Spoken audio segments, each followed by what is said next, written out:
वज़ीर ममलिकत बराए ख़जाना बिलाल अज़हर कियानी ने कहा है कि FPCCI और बाकी चैम्बर्स के साथ उनकी और वज़ीर ख़जाना की मुलाकातें हुई हैं। हमने उन्हें बताया कि FBR के कानून में हमने बहुत सेफगार्ड्स डाल दिए हैं। इसके बावजूद इख्तियारात का नाजायज़ इस्तेमाल हुआ तो दादरसी के लिए एक कमेटी बनाई जा रही है और हम एक वजाहती सर्कुलर भी जारी कर रहे हैं।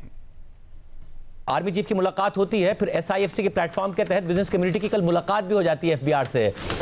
तो क्या हुकूमत मसाइल नहीं हल कर रही है और क्या हुकूमत के ऊपर फिर सवाल नहीं उठता, या हुकूमत के लिए एक एम्बैरेसिंग सिचुएशन नहीं है कि आर्मी चीफ से मुलाकात हो रही हो और फिर ये यकीन दहानी कराई जा रही हो? सारे जो हमारे चेंबर्स के प्रेसिडेंट्स हैं FPCCI और बाकी सारे चेंबर्स, इनके साथ मेरी जी ज़ाती तौर पे 3 नशिस्तें हो चुकी हैं। एक मैं FPCCI गया, वहाँ पे चेंबर्स मौजूद थे।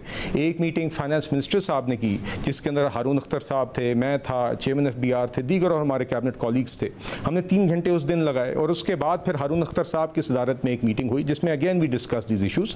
तो हमने उनको यही समझाया कि कानून एक एग्जिस्ट करता था जिसमें बहुत ज़्यादा अब सेफगार्ड्स डाल दिए गए हैं जो पहले एग्जिस्ट नहीं करते थे, मगर इसके बावजूद इनको अश्योरेंस के लिए इन सेफगार्ड्स के बावजूद अगर कोई केस हुआ जहाँ पर किसी भी किस्म का अब्यूज़ हुआ तो उसमें एक ग्रीवेंस रिड्रेसल कमेटी भी बनाई जा रही है और एक एक्सप्लेनेटरी सर्कुलर के अंदर हम कुछ चीज़ें भी मज़ीद वज़ा कर रहे हैं। और इसके अलावा हमने उनको कमिट किया है कि हर महीने at my level at the very least we will meet the chambers. तो कोई भी ऐसा अगर केस आया इन सारे सेफगार्ड्स के बावजूद उसको इमीडिएटली एड्रेस किया जाएगा। जो डॉलर के रेट में दबाव है उस पर इंटेलिजेंस एजेंसी के दफ्तर में बुलाया जाना फॉरेक्स कंपनीज को, क्या इस वक्त सूरत हाल है, क्या हो रहा है? देखिए जी, we are committed to market based exchange rate, यही हमारी IMF के प्रोग्राम में कमिटमेंट भी है। वी आर इंश्योरिंग के सारे जो इस तरह के मामलात हैं बशमूल जो कमिटमेंट्स हमने फॉरेन एक्सचेंज या एक्सचेंज रेट के हवाले से किए हुए हैं, वी फुलफिल दोज़।